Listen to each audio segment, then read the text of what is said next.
গত কয়েকদিন আগে দেখেছি বাংলাদেশি নাগরিক শহীদুল ইসলাম সহ বিশ্ব স্বেচ্ছাসেবী সংগঠনগুলো গাজামুখী যাত্রা করেছে ত্রাণ নিয়ে, কিন্তু সেখানেও ইসরায়েল হামলা করেছে, যার জন্য আমরা বিশ্ববাসী মর্মাহত। আসলে আমরা জানি আমরা এরকম প্রোগ্রাম করে ফিলিস্তিনের খুব বেশি উপকার করতে পারবো না বা আমরা উপকার আসবো না, কিন্তু আমরা এটুকু পরকালে বলতে পারবো যে আমরা সরাসরি ফিলিস্তিনবাসীর পাশে দাঁড়াতে না পারি, অন্তত আমরা আমাদের স্লোগান দিয়ে আমাদের কণ্ঠ দিয়ে দাঁড়াতে পেরেছি। মুসলমান হিসেবে তো অবশ্যই একজন সাধারণ মানুষ হিসেবে আমাদের উচিত ফিলিস্তিনের পাশে থাকা।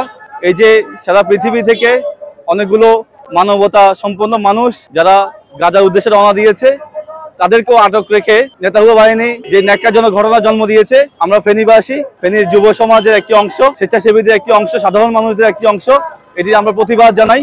আমরা চাই অনতিবিলম্বে ফিলিস্তিনকে স্বাধীন ঘোষণা করা হোক। ফিলিস্তিনের নির্যাতিত মানুষদের জন্য খাদ্য সহ মানবিক সহযোগিতা নিয়ে বিভিন্ন দেশ থেকে, তিউনিসিয়া, ইতালি সহ ফ্রান্স সহ বিভিন্ন দেশ থেকে 31শে আগস্ট একটা নৌযান পরিচালনা করা হয়। সেই নৌ অভিযানে গত পরশুদিন ইসরায়েলি সৈন্যরা হামলা করে, অথচ জাতিসংঘ আমাদেরকে মানবতার সবক দিয়ে থাকে।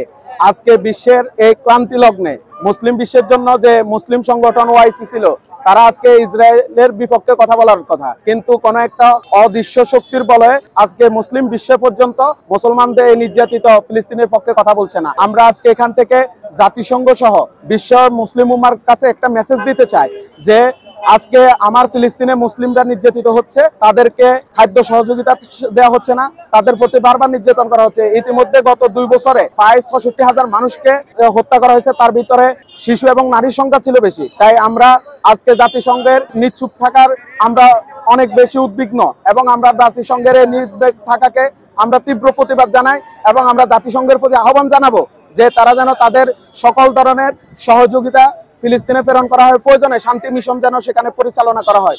ফিলিস্তিনে ইসরায়েলি বাহিনীর যে বর্বরোচিত হামলা, সেই বর্বরোচিত হামলা থেকে রেহাই পায় না একটা শিশুও।